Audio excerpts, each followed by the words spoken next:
Hello everybody, you are here with Nick McCandless of Bite Size TV here in the heart of San Francisco covering Electronic Arts' premier event for Fuse. Let's go inside and talk to the CEO of Insomniac Games, Ted Price.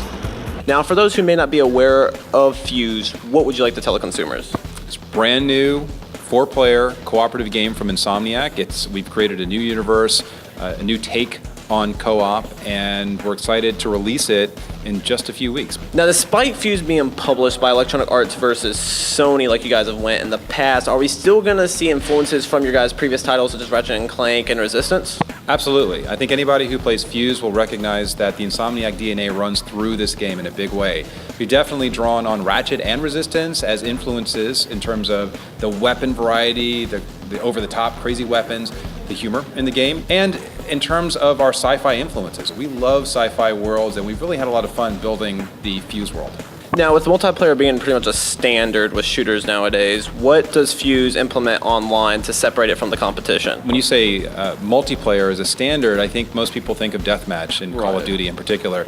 Our goal was to focus heavily on cooperative play, and in particular take it further than other games. And what we're doing there is creating 4 very different archetypes in the game in terms of the characters we have. We've got a tank, Dalton with the mag shield. We've got a AoE specialist / rogue-like character with Naya, who has a warp rifle. We've got a crowd control specialist who is also a healer in Izzy Sinclair, who has the shatter gun.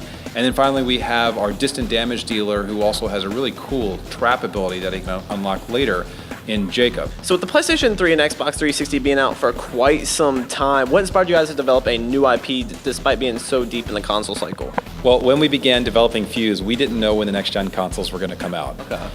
What we knew was that we had an opportunity to develop a new IP, something that would be multi-platform, reach a new audience, and in particular the Xbox 360 fans, and take co-op in a different direction.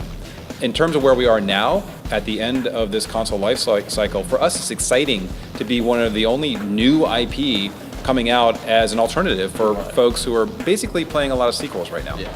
Is there anything else you'd like to say before we conclude the interview? Well, thank you for having me, and check out Fuse May 28th on the PlayStation 3 and Xbox 360. And if you want to see what it's all about, you can actually download the demo on PlayStation Network and Xbox 360 right now. So check it out with your friends. Play some co-op. Well, that's it for our coverage of Fuse. You're here with Nick McCandless from Bite Size TV. I had an amazing time playing the game. I hope to see you guys playing it May 28th. I know I'm off to play my copy.